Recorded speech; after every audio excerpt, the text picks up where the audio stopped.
नमस्कार, स्वागत है आपका केटी छत्तीसगढ़ में। मैं हूं आपके साथ खिलेश्वर सिन्हा। आज हम आज पहुंचे हैं बेमेतरा जिला के लास्ट गांव पचभैया में। बता दें यहाँ पर जो है फोंक नदी जो है अपने विकराल रूप में आ चुका है और जैसे जैसे 2-3 दिनों से लगातार हो रही बारिश के कारण आज जो है बाढ़ की स्थिति बहुत ज़्यादा हो गई है। ऐसी स्थिति भयानक स्थिति जो है हम आज आपको दिखा रहे हैं केटी छत्तीसगढ़ के माध्यम से। बता दें ये जो हमारे पीछे आप देख रहे हैं, ठीक हमारे पीछे 6 से 8 घर जो है पूरी तरह से डूब चुका है और नीचे का 2-3 घर जो है टूट चुका है बाढ़ में।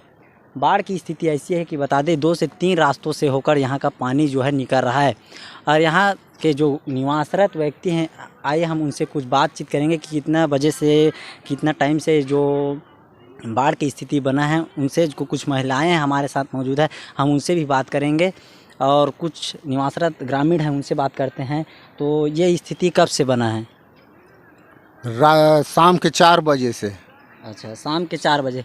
तो आप यहाँ पर रहते हैं, आपको पता हो गया है नहीं? तो 2-3 दिनों से लगातार बारिश हो रही थी, उसके बाद ये स्थिति बना है। हाँ। तो उसके कहाँ पर आपने देखा कि कब से लेकर कब तक यहाँ जो बाढ़ की स्थिति आपने अपने आंखों से देखा होगा? हम लोग रात भर में देखा है, रात भर जागा है, 2 घंटा हम सोया था, रात भर फिर जगा है। अच्छा, मतलब रात को बारिश हुआ, बाढ़। हाँ, सामने में देखा है। अच्छा, ठीक। ये जो पचभैया के इस पार पुल के ठीक इस पार रहते हैं वो ग्रामीण है और कुछ महिलाएं हैं, उनसे हम बात करेंगे। तो आइए चलते हैं महिलाएं से बात करें कि उनका जो जिनका घर जो डूब चुका है वो महिलाएं। सबसे पहले आपका परिचय दीजिए। हाँ। आपका नाम क्या है? गुरुआ। पूर्वाराम। तो आपका गांव जो है कहाँ है, कौन से जिला है, उसके बारे में? बेमेतरा जिला है और थाना डाढ़ी है और पचभैया ये पाला पैल पार गई थी। अच्छा, तो हम बता दें जिला बेमेतरा के अंतर्गत थाना दाढ़ी के अंतर्गत सबसे लास्ट छोर जो है पचभैया के अंतर्गत आने वाले गांव पैलपार में है। और जो इन लोगों का घर जो है डूब चुका है, क्या क्या सामान थे आपको हमें भी पता होगा, लेकिन आप अपने मुखाग्र से बताइए। हमार रांधे खाए के पूरा बर्तन भाड़े सब बोहागे, दोनों दरवाजा इसे खुला है। अच्छा, मतलब हाँ। जनप्रतिनिधियों का ध्यान अभी तक आपकी ओर नहीं आया, खाने पीने का इंतजाम नहीं हो पाया? नहीं। अभी मतलब आप लोग अभी भूखे हैं। हाँ। और कुछ महिलाएं हैं, हम उनसे बात करेंगे। पहले आप अपना परिचय दीजिए, अपना नाम और गांव का पता।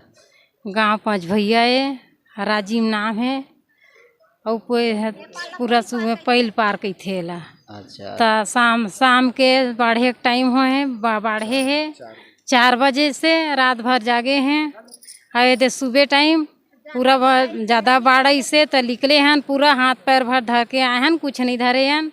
सुबह के शाम के खाना खाए हैं, खाना उना कुछ नहीं खाए ना, अभी सब बोहागे है, कुछ नहीं है हमार। हाँ, और कुछ लोग होंगे, लेकिन सामान जो है आपने अभी अब तक कुछ नहीं लेकर, खाना पीना का इंतजाम अभी तक नहीं हो पाया? नहीं हो पाए। अच्छा, जनप्रतिनिधि जो बोलते हैं सरपंच गांव का है, अभी तक आपकी ओर ध्यान नहीं आया नहीं है? ध्यान, खाने पीने का इंतजाम नहीं हो पाया? नहीं हो पाए अभी। देखिए, हम बता दें यहाँ पर जो है कुछ महिलाएं, कुछ ग्रामीण जो है रोड किनारे भी कुछ टापू बनाना है, हिस्सा कुछ बचा है, उसका ऊपर जो है निवास रात के 4 बजे से 3 बजे से यहाँ आकर बैठे हैं और खाने पीने का इंतजाम नहीं हो पाया है। जनप्रतिनिधियों का भी ध्यान नहीं है। बता दें यहाँ के ठीक उस पार जो है जनप्रतिनिधिगण रहते हैं, लेकिन उनका ध्यान नहीं हो पाया है। देखते रहिए केटी छत्तीसगढ़ के साथ। महिलाएं जो है हमारे साथ जुड़ चुके हैं, आइए हम उनसे बात करते हैं, बताएंगे कि इस तरह की समस्याएं जो हैं वो खुद अपने मुँह बताएंगे। भैया हमारे मन के घर कुरिया पूरा हो गए बाढ़ में, लोग लेकर छोटे छोटे घर के बाहर में बैठे भैया, भूख मरा था नहीं मेरा। खाए पिए 3 दिन से हो गए हैं, पूरा गली उली सब में बैठे हैं। देखो छोटे छोटे बच्चे को धर के घर वर सब बुड़ गया है, पूरा बर्तन वर्तन कपड़ा वपड़ा कुछ भी नहीं है, ना खाने से भी कुछ नहीं है, खाने पीने के लिए भी कुछ नहीं दिया है। बोला। देखिए, स्थिति काफ़ी चिंताजनक है। बता दें ये जो है बेमेतरा जिले का लास्ट गांव पड़ता है और बाढ़ की स्थिति इस तरह है कि गांव के कुछ लोगों को अपना घर तक के छोड़ना पड़ गया है। टापू की तरह यहाँ पर जो है टापू में रात गुजारना पड़ रहा है, खाने पीने का इंतज़ाम नहीं हो पाया है, जनप्रतिनिधियों का यहाँ पर ध्यान ही नहीं पाया है।